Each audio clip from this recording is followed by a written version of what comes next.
Let us segue into a ringside chat. Equal in the New, being moderated by Charu Nahata, MD Digital, Accenture. It's going to be an interesting conversation between Manish Sharma, Group Operating Officer and Senior Managing Director, Accenture Operations, Mohan Shekhar, Senior Managing Director, Accenture Delivery Center for Technology in India, and Kashmira Mewawala, Head Business Development and Chief Ethics Counselor, Tata Capital. I invite Charu, Manish, Mohan, and Kashmira on stage, please. Thank you. Thank you. Okay. Thank you, Pushpa, for the introduction. First of all, let me start with wishing all the lovely women here a very happy Women's Day. And once again, warm welcome to our panelists, Manish, Mohan, and Kashmira. Thanks for coming down here. The topic for today's chat is equality in the new. And you have been hearing since morning from Rekha. I mean, we don't want to celebrate one single day. We want to celebrate every day, right? But still, till we get there, let's discuss, let's discover and discuss with our leaders. How can, sorry, is it better now? Yeah. How can through new, we can make this happen? Okay. So let's get started. My first question is, I've heard different perspectives on the new. So I want to understand, maybe we can start with you, Manish. Okay. What is new? What does that mean to you? I think we always have this great discussion about the new. And the reality is that today's new is tomorrow's old. Right? We always talk about innovation. I think today's innovation is tomorrow's commodity. So I think any innovation, anything that you do gets copied very fast. So there is nothing called new. Yes. Right? So I think that's the first thing. Right? The second thing I will say is that the real important skill set that people really need to have is problem solving. So I think for me, the new is, and which I think will remain forever, is the problem-solving ability. Because technologies will come and go, right? AI, analytics, everything. But I think the clients are looking from us the ability to problem solve and continuous ability to acquire new skill sets. So that's new for me. Thank you, Manish. Great perspective. Like I said, we are hearing different things. Mohan, from your perspective, what does that mean to you? People hear me? I think mic working? Okay, cool. Happy Women's Day to everybody. So new, I think I have a couple of different components in the new. I think new is all about the new disruptive technologies that are happening in the world we live in. Like Manish said, artificial intelligence, all the digital technologies. So that is the traditional definition of the new. And what is new doing? Doing completely the new disruptive technologies are disrupting our clients' business models. I think in the next few decades, I think the clients we thought was a large retail bank, maybe out of business because some small, setup, maybe taking away their credit card business or the payments business or whatever. So the industries that we were used to are getting completely disrupted. I think that is a new thing. And the news enabling that, and it's a phenomenal opportunity for Accenture Technology people to be part of this revolution that is happening with the clients' businesses, where we are really changing the clients' business models. On the other side, it's a huge disruption also happening in the human race. The applications that are coming about and the new things that are happening because of the new, right? We are talking about connected homes, driverless cars. All these are just tip of the iceberg. It's just a revolution which is waiting to happen. And the last thing is probably more important for our employees. The new is also making it a level playing field between India and the West. What is new in New York today is new for us in Bangalore on the same day. What is new in Silicon Valley will be new for us on the same day in Bangalore, right? So it's a phenomenal thing. We don't have to wait for something to come to India or, there's no waiting time. The new is making it a level playing field because nobody knows the new. It's a level playing field for all of us to learn. And that brings me the last point. It's a phenomenal level playing field for the women employees in Accenture Technology. Because the men also don't know the new. Everybody is learning at the same time. So it's a phenomenal leveler, and I think it's a great opportunity for women in the world we live in. You've generated excitement. I mean, and new is already changing, as you can see. We've heard the perspective from the, I would say, solution side, right, from Accenture side. It'll be great to hear from the business side, from Kashmira, because she comes from Tata Finance. So what do you think, is new for you? So thank you, Charu, and hello, Accenture. It's an honor to be here. Thank you very much, and a happy Women's Day to all the lovely women in the room. I love your enthusiasm. I love your spirit. I wish I could take some of this back to Mumbai. For me, really, I think new is now. You know, I've been 31 years in corporate life, and I think the new has really been an everyday, like you mentioned, Manish. But I think for the new to really grow and prosper, even if it's for a 24-hour period, needs a foundation. And I think that foundation is really your value system, your purpose, your common sense, which was referred to, I think, by Veronique. And I think everything that is grounded, and the word balance. Because if you don't have these basics in place, whatever new you get is just going to become yesterday's old and today's old. You know, when I joined corporate life and I've seen change, which I'm guessing I'll talk about a little later, and I've seen this technology disruption in the financial services market, which has been crazy. You guys come from another generation, so it might sound like a bit of Greek and Latin, except maybe to Bhaskar, Rekha, and me. I'm not sure about the rest. But I think where you have your foundation is right, you can grow on anything. A few years ago, we said, you know, technology shelf life is like that of an apple. I think today it's like that of a fig. You know, it just does not last. But for you to prosper, I think we need to absorb. We need to have our wits about ourselves. We need to ensure that whatever is happening in the world, we are privy to it. We don't always need to follow. Sometimes I think this word benchmark, you know, we want to benchmark against somebody else. We want to benchmark against the best in the world. I think those days are slowly coming to an end. We need to lead. So the new is about now. The new is about leading. The new is about having your wits about yourself, you know, putting your whole self in and saying, I will do this. I will do this. Thank you, Kashmira. Let's talk about digital. I heard you say about digital, and you know, you also mentioned Manish. You know, this is a different world, this digital world.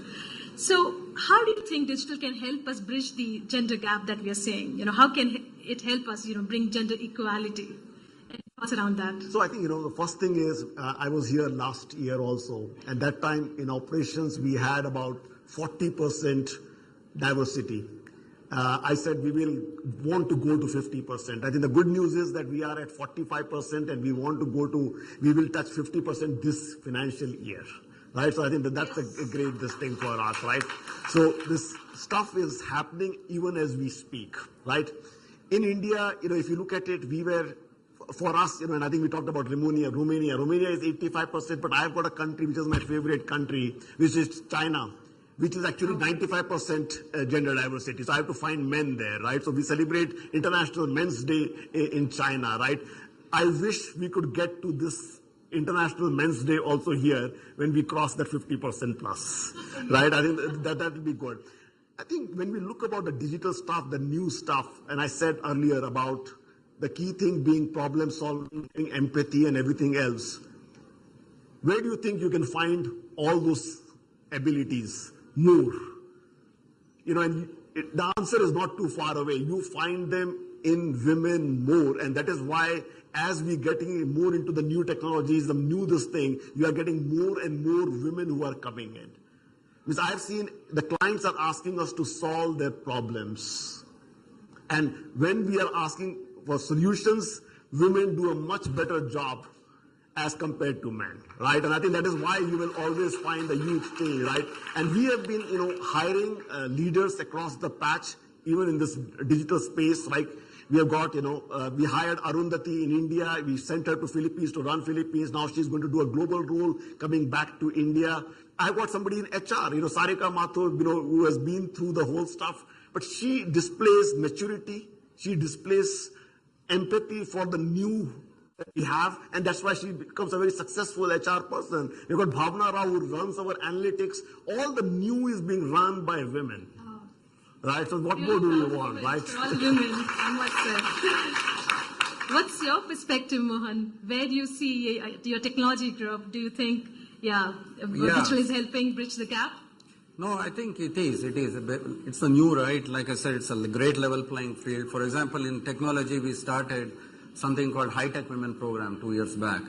The average, you know, the technical architect, the geek the stereotype was the long-haired guy with glasses, and that's the world, that's the reality, right? Any sitcom you see, any movie you see, or anything, and even Bill Gates in his old days, and that's the photo you're going to see. There was no women there, right? And even in India, I think Jayant had told me we have, I think, 2 women who are like technical architects. So we said, well, let's, with the new happening, and everything happening, there's a huge opportunity for women to specialize. We thought it's a great level playing field again. So we started this high-tech women program to develop women to become technology specialists and architects. Guess what? 1,200 women high performance enrolled in the last 18 months. Yeah. And 300 of them are already certified, and many of them are actually performing the roles. So our challenge is to actually find them the roles. So we had 2, remember, and that's 300. So I think there is a lot of opportunities from a digital perspective, and equality definitely, I think, like Manish reeled off some fantastic numbers. In technology also, I think clearly the exec community is where we focused on. At entry level, we get 50%. Our biggest challenge was by the time they moved to executives, the numbers were dropping to 10, 15% because we lose a lot of women in between, right? So the focus has been on retention and developing careers for women, making it comfortable for them, giving them opportunities to actually evolve their careers, and hand-holding them through some key milestones in their lives. Like, for example, the returning mothers program. This is for pregnant women. So in the past, apparently this is how it was. I don't want anybody to take offense with what I'm saying. So the women goes on pregnancy leave, 3 months later, that was our policy initially. And she calls saying, can I get some extra time? The curt answer was, no, our policy doesn't, and 9 out of 10 women would leave at that point of time. So we did a lot of things, right? We increased our, the pregnancy leave thing, and in technology, we are even allowing them another additional 6 months of sabbatical. So pretty much you're out 1 year, and when you come back, there is a focused attention to staff. In the past, a pregnant woman comes back, she would sit on bench for months. Nobody would touch her. And now you're out of work for a year. So, a lot of things happen on the ground level. So now we have mandated it, high visibility, my entire leadership focusing on that. In the past 8 months, I'm told 400 women have been staffed immediately as they come. And just in case they don't have a role, we are giving them 4 weeks of training on the new to make them more employable. So a lot of focus on these kind of stuff, and definitely for us long term, I think have more executives. In just 3 years, our MD women ratio has gone from 8 to 17%. So I think those are some phenomenal numbers which are driving these things. Thank you, Mohan. That was great. Thanks for the focus. Kashmira, typically women are considered, they take a backseat when it comes to taking financial decisions on their own, right? What do you think? Do you think that's changing? How my husband. Yes, I certainly think this is changing, and women taking financial decisions, and I'm referring to financial decisions of personal investments, I guess. I think information which was only privy to a few initially is now just available so easily. The challenge comes in to say, when you get all this overdose of information, how do you basically package it sensibly? How do you know what to read and what to discard? So, but I think once you get the information which gets converted into something which is very logical, it becomes very easy to take decisions. Secondly, this information which now comes to us, which is available on your tablet and your smartphones and on the internet and however you want to take it, one, you can get global related information. So comparisons become very easy. All of us are pretty much more literate than what we were maybe, 20 years ago. A lot more technologically advanced, a lot more aware of what is happening thanks to all the information overflow. You get this information at your fingertip, you get it the way you want it. You have the advantage of actually referring to it at your time and pace. So you can do it in the night, you can do it on a flight, you can do it while you're on a holiday. So you didn't have these luxuries then. So I think today women are certainly far better equipped at taking financial decisions. And more importantly, Charu, if I can't, earlier women didn't have that much money. So you see a lot of women, entering the workforce, getting into senior positions, having a lot of disposable income and having income in which they can deploy into assets which make sense. Yes. It's very accepted today that, in a household, both the parents work. So I think it's the opportunity of you have the money, you have investment options, you have data, you have information. Another thing is you can actually do this confidentially. Yes. A lot of times you had to depend on somebody because if you had a broker or an advisor, we didn't really had advisors in those days, he would come to your house or to your office. Where else would you meet him? Today you do it, through the net, through mails, through SMSs. So basically you do it at your time. You don't need to tom-tom about it to the world. And I do see a lot of women taking decisions even for the men. I ran wealth management for Tata Capital, and I was amazed to see CXO level people, after you've hit the first 2 interviews with them and they're comfortable, they'll say, please, this is my wife's number, please deal with her. And it was amazing to see these guys in their 2,000 square foot rooms in the office and their Armani suits were like little chicken when it came to their wife taking the decisions. No, that's really amazing. Amazing to see how women have started doing that themselves. There's one fun question, which everyone wants to know from the leaders. Kids and the youngsters are all hooked to digital technology these days. You all talked about changing technologies. Let me ask you, which is that one app or digital technology you are totally hooked to and you can't live without? Anyone can go first. Who wants to go first? Yeah, I'll go first. I totally avoid all the games and everything else. But one thing which is, and I do a lot on my personal side, a lot of work in the villages and everything else.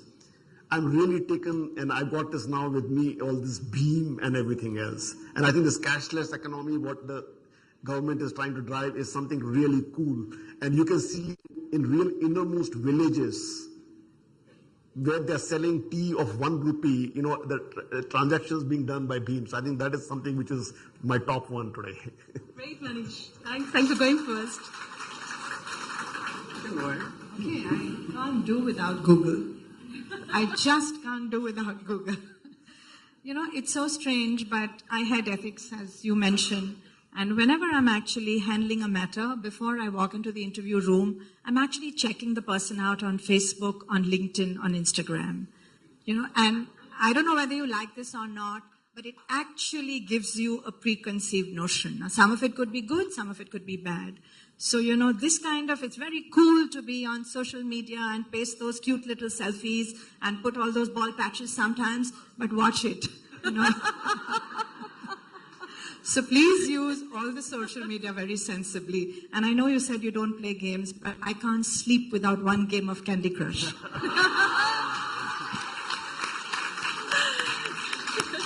I love you, Kashmira, on this. It's not on my phone, I promise.